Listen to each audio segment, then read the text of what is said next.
Bonjour, bienvenue sur Média YouTube, sur Medioh.com pour une vidéo qu'on ne fait pas assez. Regardez, il y a du matos ici, il y en a plein. Nous sommes chez Son Vidéo à Metz, grand magasin, regardez un truc de 300 mètres carrés, du délire complet. Alors je vais vous dire un truc très simple, vous qui nous suivez. Ça, on l'a fait, on en a fait plein. Ça, les téléviseurs, on n'a pas fait assez, enfin bref. On a des barres de son, on a des projecteurs DLP, DMD. Vous savez ce qui nous manque? Venez avec moi, vous allez halluciner. Ce qui nous manque, c'est un produit qui n'est pas du DLP, DMD, donc des projecteurs LCD, tri-LCD. Et regardez ce que j'ai pour vous carrément dans cette pièce incroyable, dans le quasi-noir, dans l'obscurité. Voici ce qui n'est pas une lampe de chevet, mais qui peut l'être, un vidéoprojecteur de la nouvelle gamme Epson. Fonction enceinte Bluetooth, Bose et lampe de chevet, messieurs, dames. Carrément, c'est parti pour un grand déballage exceptionnel autour des produits LCD, tri-LCD Epson.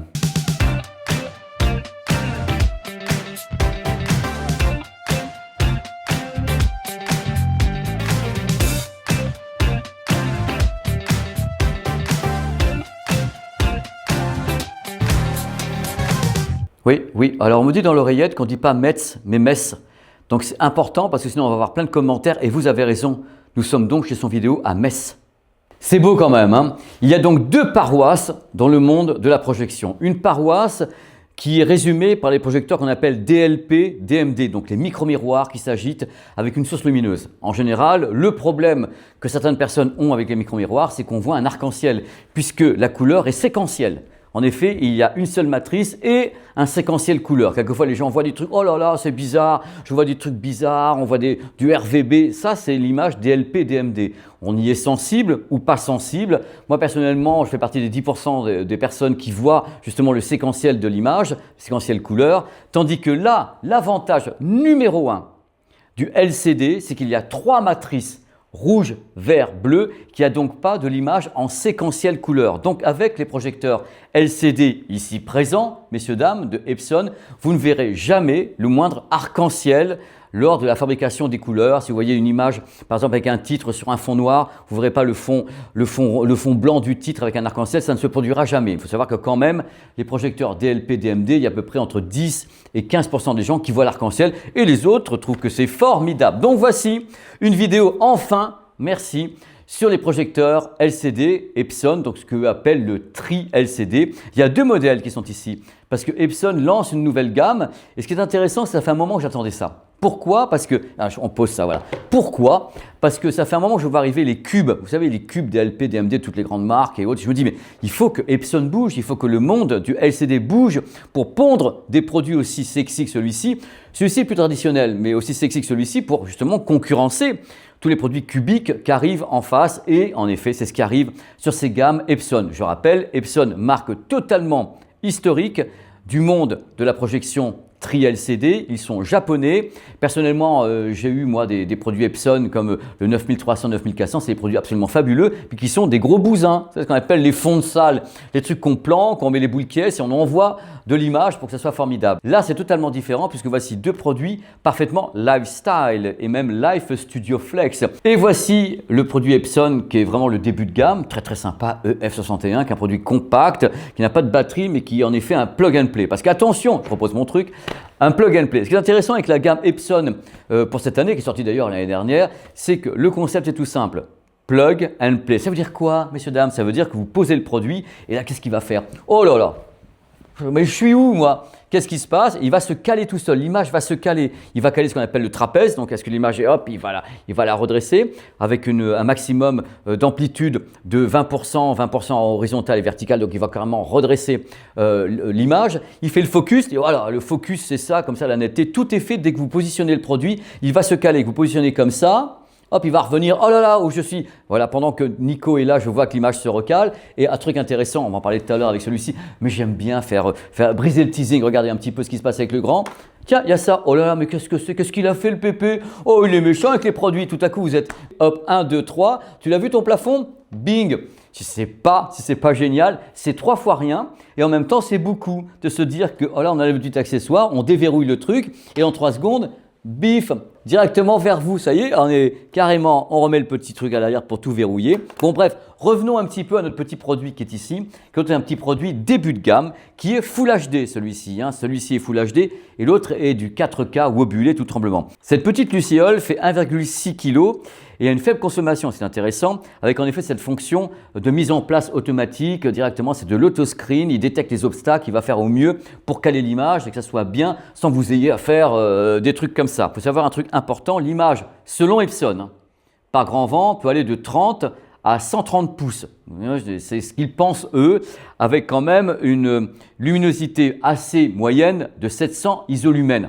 Regardez, on ne peut pas balancer comme ça une puissance gigantesque avec un petit produit comme ça. Il y a toujours une limite technique et technologique. Donc 700 isolumens sur ce produit avec un contraste dynamique de 5 millions sur 1. Ce n'est pas le contraste natif, là c'est contraste dynamique de 5 millions sur 1, donc avec les circuits derrière pour booster un petit peu, donner un peu plus de noir, parce que sinon une matrice, quand elle n'est pas dynamisée avec un contraste dit dynamique, on est en général à des valeurs qui sont bien moindres que ça, mais c'est normal. Alors l'illumination, il faut que la lumière derrière les trois matrices RVB, lumière LED. LED pour cette gamme, donc c'est des LED qui sont derrière avec une durée de vie sur les LED comprise entre 20 et 25 000 heures. C'est gigantesque, c'est 15 à 20 ans avant que ça aille mal. HDR10 sur le produit, donc c'est des petits produits qui sont déjà HDR. C'est un truc qui était quand même assez difficile à avoir il y a quelques années. Maintenant, même un petit produit qui est à 500 € celui-ci est directement HDR. Si vous faites du gaming, il y a toujours un truc qui a bloqué les gamers avec ce type de produit, c'est la limitation au nombre de Hertz. Et là, en Full HD, avec celui-ci, 240 Hz. Donc on peut faire du gaming. La latence, je ne la connais pas, mais ils ont fait beaucoup de progrès sur la latence, donc il n'y a pas de problème avec ces petits projecteurs qui sont mimi comme tout. Il y a un mode cinéma, un mode dynamique, un mode naturel, un mode vivide. Alors vivide, c'est quand vous cramez l'image, mais au moins vous avez la luminosité, quand vous n'avez pas une pièce où il fait entièrement noir, vous dites « Ah tiens, je vais mettre le mode vivide ». Vous savez très bien que l'image ne sera pas, mais vous avez de la lumière. Alors truc intéressant, parce que c'est très vendu par Epson, et ils ont raison, les bougres au Japon, le son, c'est Bose qui équipe les produits. Donc le son est Dolby Audio, donc si vous avez du Dolby, vous allez avoir des effets, avec 2 x 5 watts, donc assuré par Bose. C'est valable pour les deux produits qui sont ici, mais vous allez voir les petites différences parce que celui-ci, c'est carrément une enceinte et tout. Ils sont allés très loin. À bord, Wi-Fi et Bluetooth. Et en plus, vous avez Google TV, donc avec Netflix, avec YouTube, Disney+, et assistant intégré. Donc vous pouvez parler carrément au produit pour avoir une assistance intégrée. La connectique, on la voit à l'écran filmé par Nico, HDMI e-ARC. Il y a mini jack dessus, donc mini jack et USB-A. Voilà, il est compact, Full HD, gaming 240 Hz en Full HD, aux environs de 500 €. C'est vraiment un petit produit d'appel pour la gamme Epson. Et puis là, regardez, hop, Nico va faire ça avec la caméra. Hop, on passe à la bestiole de l'Ouest. Alors je l'adore celui-là. Il est déjà passé sur ma chaîne et tout. Il s'appelle le EF72. C'est un modèle qui est cette fois-ci avec une définition fabriquée, certes, mais définition de 4K. C'est-à-dire que là, on est de Full HD. Et là, on a des matrices un peu plus performantes, mais qui restent Full HD, wobulées, ce qu'on appelle un petit travail comme ça numérique. Et ça devient du 4K. Le modèle travaille peu ou prou comme celui-ci, mais avec une patate lumineuse différente, avec des fonctions lumineuses. Et l'idée d'avoir à la base un projecteur, une lampe de chevet, vous avez la télécommande pour changer les couleurs et tout en dessous comme ça. Vous avez plein de trucs. Et le côté, je vous le refais cette fois-ci, vous pouvez projeter au plafond. Et même chose, Nico pourra peut-être pas filmer parce que c'est compliqué, le plafond est noir, mais tout se cale tout de suite. Il se recale, il cale comme ça le trapèze, il fait le focus, c'est carrément presque instantané. Là, je reviens dans l'autre sens, on a un écran quand même derrière Nico qui fait 3 mètres et hop, derrière, moi je veux une image de 3 mètres, à vous de l'imaginer maintenant, mais il y a une image de 3 mètres derrière Nico, c'est absolument dingue. Donc le EF72, qui est donc un produit de la collection Lifestyle Studio Flex, avec donc les lumières LED à volonté. Alors le pied rotatif, c'est 180 degrés, il n'ira pas plus loin sur la façon de travailler. Matrice plus grande que celui-ci, donc des matrices Epson, 3 matrices Epson, 0,62 pouces avec du 4K wobulé. Évidemment, ce produit est plus lumineux que le petit qui est ici. On passe à 1000 isolumens, donc on peut avoir une image qui est théoriquement plus grande. On peut donc monter avec celui-ci à une image qui fait 150 pouces. Ça, c'est la valeur théorique pour aller très loin. Contraste dynamique de 5 millions sur 1 avec comme celui-ci tous les modes d'installation et tout. C'est vraiment l'idée pour Epson, c'est vraiment de faire des produits plug and play, c'est-à-dire qu'on les pose et puis on envoie tout de suite l'image, on envoie tout de suite le son avec le système Bose et c'est très facile à faire. Ces produits changent radicalement des produits qui sont donc les bousins de l'espace chez Epson, donc les gros qui peuvent un tout petit peu effrayer l'autochtone. Donc nous, ils se disent voilà, cette fois-ci on va faire plus grand public, il y a du monde en face, la concurrence, on est japonais, on fonce et là ils foncent avec ces deux produits-ci et moi j'ai vraiment un coup de cœur pour celui-ci. Alors la mise en place, c'est ce qu'on appelle l'auto fit screen. Je rappelle parce que c'est important, il n'y a pas de zoom mécanique sur les deux produits, hein. C'est en effet numérique dans ce cas-là avec x3,3. En effet, on a l'équivalent d'un zoom optique mais en numérique. Attention, l'image se dégrade, hein. Donc il faut mieux essayer d'aller sur les focales classiques sans pousser quand même à la tiens, voilà le zoom numérique. On essaye d'éviter un petit peu. Donc c'est la fonction de base. Eux, ils travaillent comme ça en automatique avec un zoom numérique. Il n'y a pas non plus de shift. C'est-à-dire que l'optique ne bouge pas en haut et en bas ou sur les côtés avec ces produits-là, hein. Donc là, il faut aller sur les produits qui sont donc les bousins un peu plus larges, qui ont donc la mécanique à bord. Là, c'est vraiment des produits où on ne se prend pas la tête. On pose, on envoie, et tu l'as vu ma belle image? Voilà, c'est le but de la manœuvre avec celui-ci. Alors là, oh là là, ça y est, je reviens sur Nico. Regardez un petit peu comme ça crache du lumen. Oh là là, vous ne pouvez pas savoir. Donc ici, même chose que sur l'autre. J'en ai mis plein la tête ou pas? Voilà.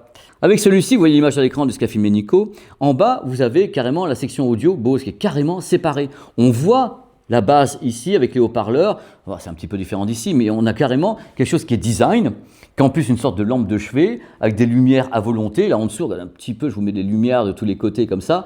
Et le côté enceinte, parce qu'on peut utiliser ce produit en éteignant carrément la partie projection. On l'éteint et on envoie tout simplement le son avec la lumière. Avouez quand même que le concept est plutôt génial. Ça, c'est un truc que je voyais même pas Epson faire, parce que Epson à la base ils sont très pros, hein. Ils sont sur l'institutionnel, ils font des produits, vraiment des produits fond de salle et autres. Et là ils ont sorti vraiment le petit produit lifestyle par excellence, qui est donc compatible 4K, qui a le son avec Bose. C'est vraiment assez étonnant, hein. À bord comme dans le petit, vous avez du Wi-Fi, du Bluetooth, donc mode enceinte Bluetooth.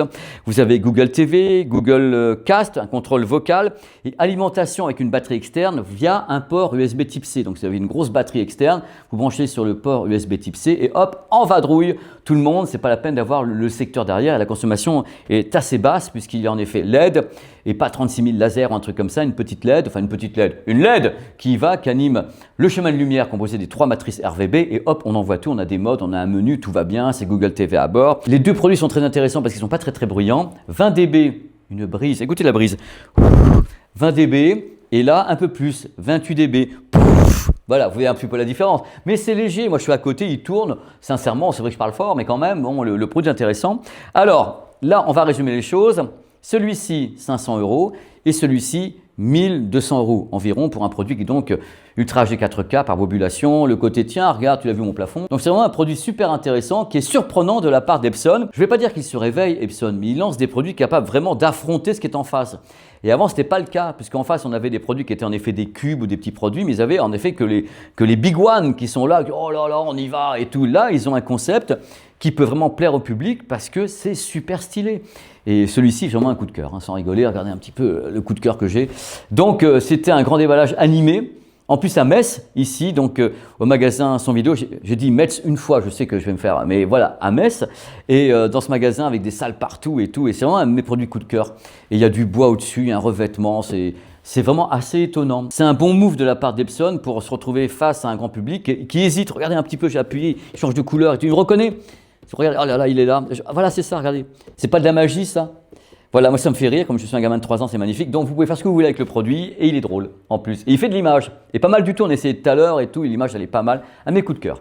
Voilà, merci d'avoir regardé ce grand déballage très animé, avec beaucoup d'improvisation, beaucoup de bêtises, mais ce qui compte c'est le cœur, le corazon, et qu'on parle des produits avec amour surtout. Parce qu'ils le méritent les petits bousins comme ça. Moi je suis un fan de l'image LCD parce que je vois l'arc-en-ciel à chaque fois. Je dis, ah tiens, c'est du LCD, il n'y a pas l'arc-en-ciel. Mais ça me concerne que moi, vous savez. Hein? Allez, ciao et à très vite sur média YouTube 100video.com pour d'autres grandes vibrations comme ça. Allez, tu l'as vu mon plafond? Ping.